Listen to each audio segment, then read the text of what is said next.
Hi friends, నా పేరు వంశీ. ఈ విషయం గురించి 10-15 సంవత్సరాల తర్వాత ఈ విధంగా కలుస్తామని ఎక్స్పెక్ట్ చేయలేదు. శ్రీపతిరావు గారు చనిపోయారన్న విషయం ఇప్పటికీ నేను నమ్మలేకపోతున్నానండి. భౌతికంగా ఆయన మనతో లేకపోయినా ఎప్పుడూ ఆయన ఆలోచనలు, ఆయన గైడెన్సు మనకెప్పుడూ ఉంటాయి. సైకార్ప్ సాఫ్ట్వేర్ సొల్యూషన్స్లో నేను కూడా వన్ ఆఫ్ ది ఎంప్లాయీ అండి. One of the employee in the sense longest employee అని చెప్పొచ్చు. ఆయనకి నాకు ఉన్న రిలేషన్ ఇట్స్ డిఫరెంట్ రిలేషన్. ఇప్పుడు ఆయన ఏదో ఒక బాస్ లాగా, మేము ఎంప్లాయీ లాగా ఎప్పుడూ లేవండి. చాలా జోవియల్గా ఉండేవారు. చాలా విషయాలు నేర్చుకున్నాం. నాకు ఒక బుక్లో రాసి ఇచ్చారండి ఆయన, I like your leadership qualities అని. నేను ఎప్పటికీ అది మర్చిపోలేనండి. ఎప్పటికీ లైఫ్ లాంగ్ నాకు అది గుర్తుంటుంది. కొన్ని యాస్పెక్ట్స్ మన పక్క వాళ్ళు మనకు చెప్తే కానీ మనకు తెలియవండి. సో అలా చాలా విషయాలు శ్రీపతిరావు గారు నుంచి మేము నేర్చుకున్నాము.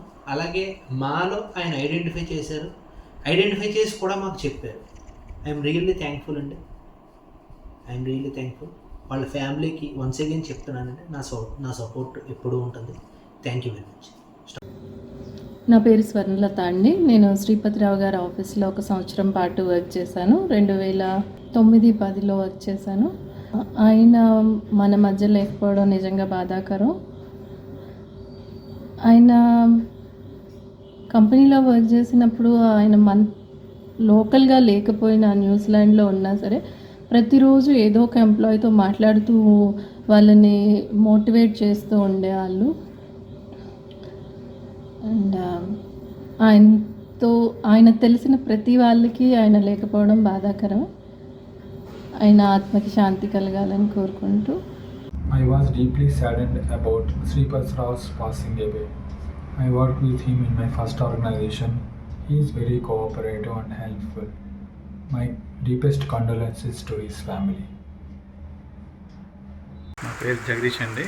మీ అందరికీ తెలుసు, నేను మోస్ట్ ఆఫ్ ది పీపుల్.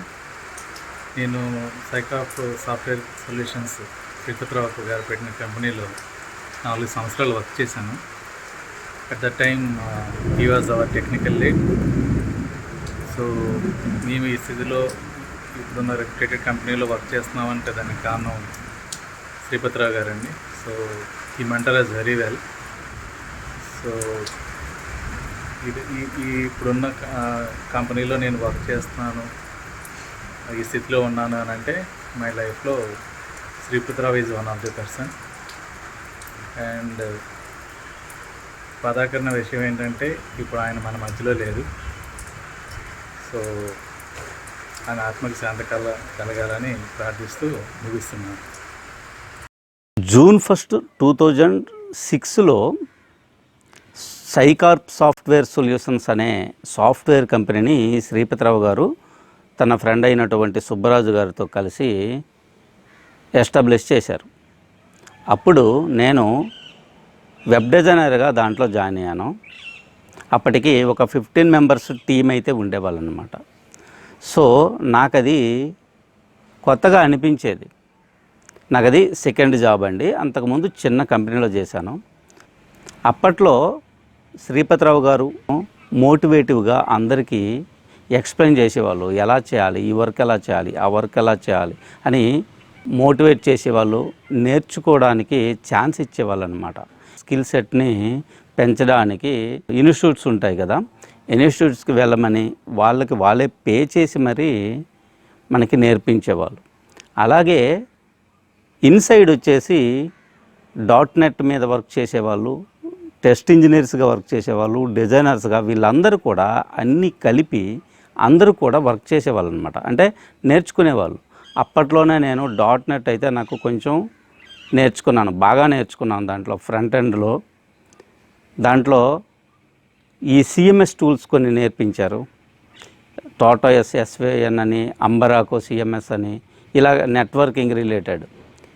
ఇంకా ఇలా కొన్ని కొత్త టెక్నాలజీస్ అయితే నేర్చుకున్నాను అనమాట. చాలా టూల్స్ అయితే నేర్చుకున్నాను. అది అంతా శ్రీపతిరావు గారు వాళ్ళని. ఎందుకంటే ఆయన ఎప్పుడు చెప్పేవాళ్ళు ఏంటంటే R&D, research and development. Research చేసి డెవలప్ చేయాలి. ఏ ఒక్కటైనా రీసెర్చ్ చేసి డెవలప్ చేస్తే ఇట్టే వచ్చేస్తుంది అనమాట. తర్వాత రాను రాను మనకి ఏంటంటే నేర్చుకునేది ఒక జాబ్ చేస్తున్నాము అన్న దేనితో నేర్చుకోవడం మొదలు పెట్టామన్నమాట. సో ఆ తర్వాత నేను ఏం చేశానంటే ఆ కంపెనీ తర్వాత నెక్స్ట్ కంపెనీకి వెళ్ళేసరికి నాకు చుక్కలు కనిపించాయి. కొత్త కంపెనీలో అంత స్ట్రిక్ట్గా ఉండేది, మనకి నేర్చుకునే ఛాన్స్ ఉండేది కాదు. ఓన్గా నేర్చుకోవాలి తప్పించి ఎవరు మనకు గైడ్ చేయరు. సో అప్పుడు అనిపించేది అనమాట, ఆయన చెప్పే పద్ధతే R&D, research and development start చేశాను. అక్కడ నుంచి అలా మెల్లమెల్లగా కొంచెం నేర్చుకున్నాను అనమాట. ఇప్పుడు అదే పద్ధతిలో నేను రీసెర్చ్ అండ్ డెవలప్మెంట్ ఆ సిద్ధాంతాన్ని పాటించి నేను ఒక యూట్యూబ్ ఛానల్ కూడా పెట్టాను. కలమట ఇన్ఫో ఛానల్ అనేది యూట్యూబ్ ఛానల్, దాన్ని స్టార్ట్ చేశాను. రీసెర్చ్ చేయటము, డెవలప్ చేయటము, ఆ వచ్చే అవుట్పుట్ని ఒక ట్యుటోరియల్ చేసి వీడియో చేసి అప్లోడ్ చేయడం. సో ఈ విధంగా శ్రీపతిరావు గారితో నాకున్న అనుబంధం మీతో అయితే షేర్ చేసుకుంటున్నాను. ఈ రోజుల్లో కూడా మనకి శ్రీపతిరావు గారు లేరు అనే బాధని నేనైతే తట్టుకోలేకపోతున్నాను. కాబట్టి శ్రీపతిరావు గారు ఎక్కడున్నా అతని ఆత్మకి శాంతి చేకూరాలని ఆ భగవంతుడిని వేడుకుంటున్నాను.